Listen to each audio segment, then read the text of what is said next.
지난달 27일 정부가 5차 재난지원금을 소득 상위 12%를 제외한 전 국민에게 지급하겠다고 발표했는데요.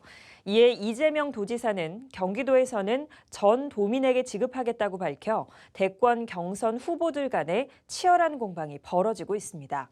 이 문제가 경기 도의원들 간의 공방으로까지 이어졌습니다.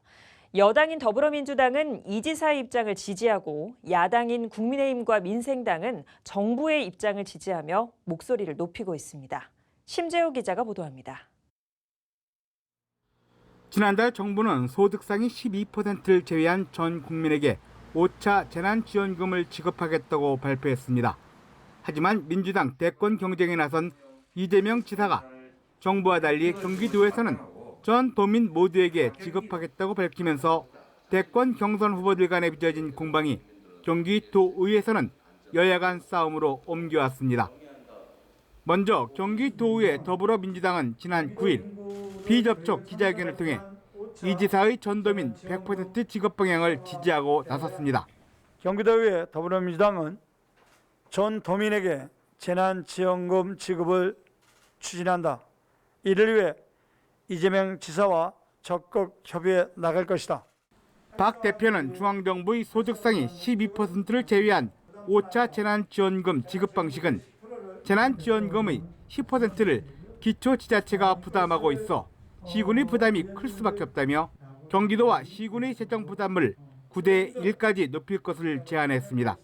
전도민 재난지원금 지급과 관련하여 도의 재정 상황을 면밀하게 살펴본 결과 추가 세수 등을 감안했을 때 전도민 재난지원금을 위해 도의 부담률을 높여도 재정에 무리가 가지 않는 것으로 파악했다.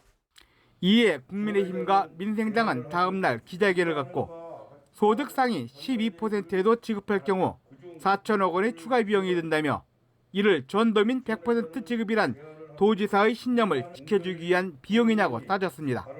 지금 1, 2차에 걸쳐 지급된 재난지원금 총액은 약 2조 8천억 원, 경기도민들의 향후 2029년까지 갚아야 하는 부담을 갖고 있습니다. 특히 국민의힘과 민생당은 정부의 재난지원금 대상에서 제외된 상위 12%에 대한 재난지원금 지급으로 재정 부담을 늘릴 것이 아니라 더 힘들고 더 어려운 곳에 집중 지원할 것을 주장했습니다. 재난은 모두가 겪는 것이지만 개인의 상황에 따라 미치는 영향이 다르고 가난한 이들에게 특히 가혹합니다.